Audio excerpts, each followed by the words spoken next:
আসসালামু আলাইকুম। বাংলা সংবাদে সবাইকে স্বাগত জানাচ্ছি। আমি চিন্তিয়া হক। শুরুতেই সংবাদ শিরোনাম। দেশের মানুষ আর কোনো ৭ জানুয়ারি দেখতে চায় না বলছেন ইউনূস আহমেদ।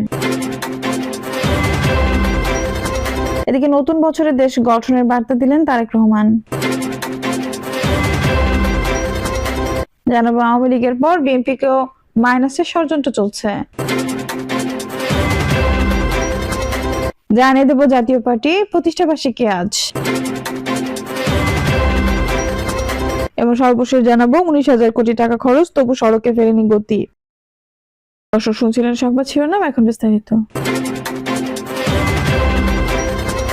দেশের মানুষ আর কোনো ৭ জানুয়ারি দেখতে চায় না বলছেন ইউনূস আহমেদ। ইসলামী আন্দোলন বাংলাদেশের মহাসচিব অধ্যক্ষ হাফেজ মাওলানা ইউনূস আহমেদ বলেছেন, স্বাধীনতার পর ৫৩ বছরে দেশের মানুষ অবাধ, সুষ্ঠু, নিরপেক্ষ, গ্রহণযোগ্য নির্বাচন না পাওয়ার ধারাবাহিকতায় দলবাজ, দুর্নীতিবাজ আমাদের সহায়তায় ৭ জানুয়ারি ভোটবিহীন নির্বাচনের মাধ্যমে জনগণের ভোটাধিকার হরণ দেখেছে। ইসলামী আন্দোলন বাংলাদেশের মহাসচিব বলেন, দলবাজ, দুর্নীতিবাজ, আমলা ও রাজনীতিবিদদের কারণে দেশে বৈষম্য বিরোধী আন্দোলন হয়েছে। এই আন্দোলনের ধারাবাহিকতায় জনরোষের ভয়ে প্রধানমন্ত্রী পালিয়ে যাওয়া, সর্বোচ্চ আদালতের প্রধান বিচারপতি ও জাতীয় মসজিদের খতিবকে পালিয়ে নিরাপদ আশ্রয় খুঁজতে হয়েছে। ইউনূস আহমেদ দুর্নীতিবাজ, দলবাজ, রাজনৈতিক নেতা ও আমাদের ২০২৪-এর আন্দোলন থেকে শিক্ষা নিয়ে জনপ্রত্যাশার নতুন বাংলাদেশ গড়তে দেশবাসীর প্রতি আহ্বান জানান। নতুন বছরে দেশ গঠনের বার্তা দিলেন তারেক রহমান। জনগণকে সঙ্গে নিয়ে নতুন বছরে দেশ গড়ার বার্তা দিয়েছেন বিএনপির ভারপ্রাপ্ত চেয়ারম্যান তারেক রহমান। পোস্টে তারেক রহমান নতুন বছর উপলক্ষে দেশবাসী সহ প্রবাসীদের শুভেচ্ছা জানিয়ে লেখেন, খ্রিস্টীয় নববর্ষ উপলক্ষে আমি দেশ বিদেশের সবাইকে প্রাণ ঢালা শুভেচ্ছা ও অভিনন্দন জানাই। কামনা করি সবার জীবনে খ্রিস্টীয় নববর্ষ অনাবিল আনন্দ, সুখ, স্বাচ্ছন্দ্য, শান্তি ও কল্যাণ বয়ে আনুক শুভ নববর্ষ। নতুন বছরে আশাবাদ ব্যক্ত করে তারেক রহমান লেখেন, নতুন বছরে আমরা দেশের সামগ্রিক রূপান্তরের একটি পর্বে উপনীত হতে পারবো বলে আশা রাখি। অতীতের অভিজ্ঞতাকে কাজে লাগিয়ে আসুন আমরা রাষ্ট্র ও সমাজের সাম্য, মানবিক মর্যাদা ও ন্যায় বিচার প্রতিষ্ঠার সংগ্রামে একযোগে কাজ করি। অমিত সম্ভাবনার পথে এগিয়ে যাক বাংলাদেশ, চিরদিনের জন্য দূর হয়ে যাক সব অন্যায়, উৎপীড়ন, নির্যাতন। আমরা এমন একটি জাতি নির্মাণের প্রত্যাশা করছি যেখানে প্রত্যেকটি নাগরিকই গুরুত্বপূর্ণ এবং প্রত্যেকের কণ্ঠ স্বাধীন থাকবে।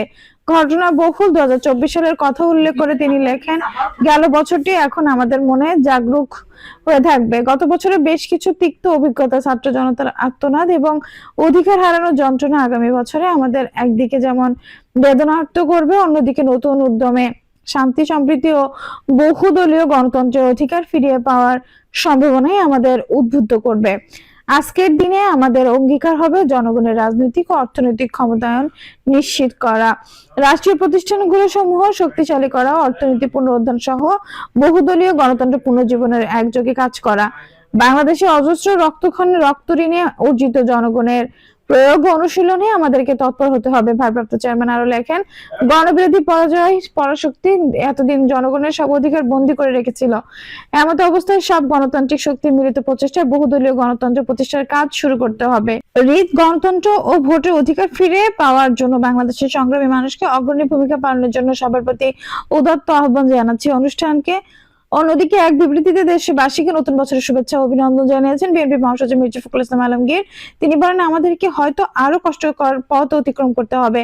প্রকৃত গণতান্ত্রিক ব্যবস্থা প্রতিষ্ঠার জন্য আমাদের সংগ্রাম অব্যাহত রাখতে হবে। রাষ্ট্র সমাজে গণতন্ত্র চর্চা এবং বিকাশ সাধনে আমাদেরকে আরো বেশি তৎপর হতে হবে। জনগণের প্রত্যাশা পূরণে আমাদের সবাইকে একযোগে কাজ করতে হবে। নতুন বছরে এই হোক আমাদের অঙ্গীকার। আওয়ামী লীগের পর বিএনপিকেও মাইনাসের ষড়যন্ত্র চলছে। জুলাই বিপ্লবের ঘোষণাপত্রের মতো আরো অনেক ইস্যু সৃষ্টি করে দেশের সার্বিক পরিস্থিতি ঘোলাটে করার চক্রান্ত চলছে বলে মনে করছে বিএনপি। দেশে এক ধরনের অরাজকতা তৈরি করতে একটি মহল চেষ্টা চালাচ্ছে বলে দলটি মনে করছে। দেশে এই যে পরিস্থিতি তৈরির চেষ্টা, সেটা আওয়ামী লীগকে মাইনাস করার পর বিএনপিকে মাইনাস করার ষড়যন্ত্র বলে মনে করেন দলটির নেতারা। এরপর পরিপ্রেক্ষিতে আরো সতর্ক থাকার বিষয়ে বিএনপি নেতাকর্মীকে কঠোর নির্দেশনা দেওয়া হয়েছে বলে জানা গেছে।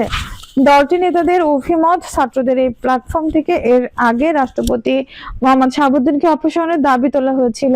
সেটা হলে দেশে সাংবিধানিক ও রাজনৈতিক সংকট সৃষ্টি হতো। এরই ধারাবাহিকতায় ৭২-এর সংবিধান পরিবর্তনের দাবিতে তারা রাজধানীতে জুলাই বিপ্লবের ঘোষণাপত্র দেওয়ার উদ্যোগ নিয়েছিল। রাজনৈতিক দলগুলোকে আমলে না নিয়ে কর্তৃত্ববাদ প্রতিষ্ঠা করার জন্যই তারা এই কাজে অগ্রসর হয়েছে। আগামীতে তারা সংখ্যানুপাতিক নির্বাচনী ইস্যু তৈরি করতে পারে বলে শঙ্কা করছেন বিএনপি নেতারা। বিএনপি স্থায়ী কমিটির বৈঠকে একদিন এটি এজেন্ডা ছিল, সেটা হলো ছাত্রদের জুলাই বিপ্লবের ঘোষণাপত্র দেওয়ার নতুন উদ্যোগ। আলোচনায় বিএনপি নেতারা এই প্রসঙ্গ নিয়ে নানা অভিমত ব্যক্ত করেন। বৈষম্য বিরোধী ছাত্র আন্দোলনের নেতাদের পেছনে কারা কাদের পৃষ্ঠপোষকতায় তারা এইসব কর্মকাণ্ড করেছে, স্থানীয় কমিটির বৈঠকে বিএনপির কেউ কেউ সেই প্রশ্নও তোলেন। বিএনপির মূল্যায়ন হচ্ছে, ছাত্র আন্দোলনের এসব উদ্যোগের দৃশ্যমান কোন পৃষ্ঠপোষক তারা খুঁজে পাচ্ছে না। তবে দীর্ঘদিনের মিত্র জামায়াত ইসলামের ভূমিকা নিয়ে সন্দিহান দলের সব নেতা।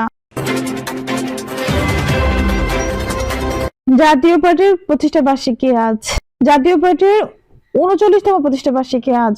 ১৯৮৬ সালের এই দিনে সাবেক রাষ্ট্রপতি হোসেন মোহাম্মদ এরশাদ দলটি প্রতিষ্ঠা করেন।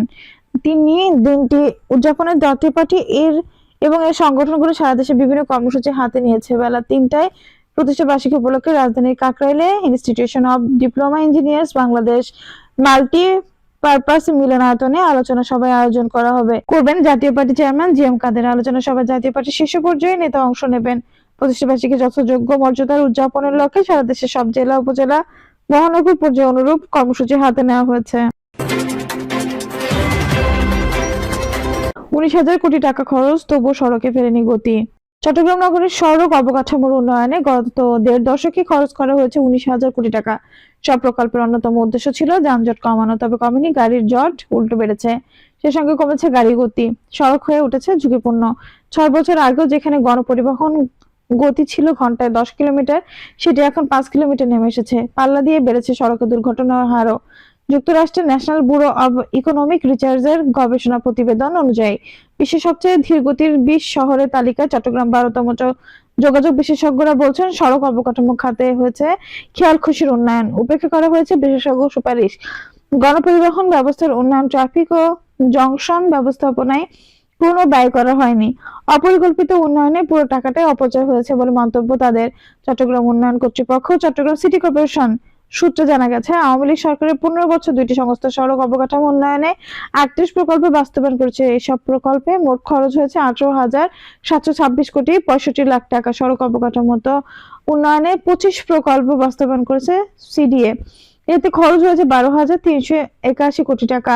এর মধ্যে চট্টগ্রাম নগরের ৩টি ফ্লাইওভার, একটি এলিভেটেড এক্সপ্রেসওয়ে ও একটি ওভারপাস এবং সড়ক নির্মাণ, সংস্কার ও সম্প্রসারণ প্রকল্পে এসব টাকা খরচ করা হয়েছে। এছাড়া ১৩ প্রকল্পে ৬,৩৩৫ কোটি টাকা খরচ করেছে সিটি কর্পোরেশন। শুরু থেকে ফ্লাইওভার ও এলিভেটেড এক্সপ্রেসওয়ের বিরোধিতা করে আসছেন নগর পরিকল্পনাবিদরা।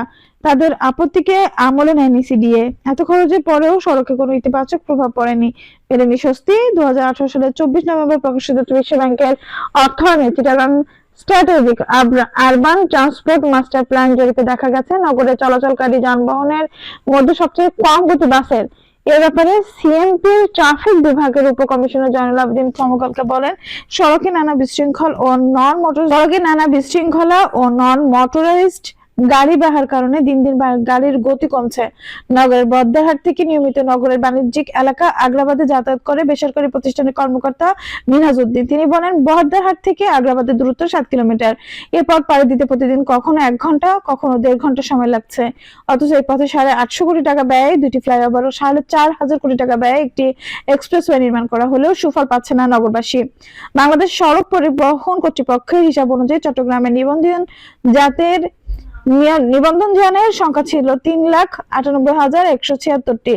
এর মধ্যে মোটরসাইকেল ২,৩৫,১৬৪টি।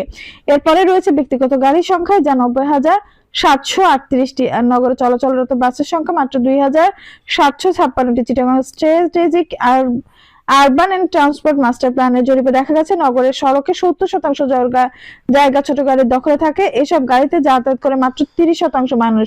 বিপরীতে সড়কের মাত্র ৩০% জায়গায় চলাচল করে ৭০% যাত্রী নিয়ে গণপরিবহন।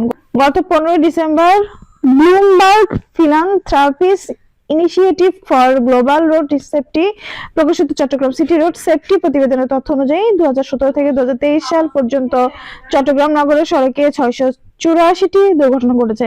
নিহত হয়েছেন 569 জন, আহত হয়েছেন 459 জন। 2017 সালের চেয়ে 2023 সালে সড়ক দুর্ঘটনা বেড়েছে 61%।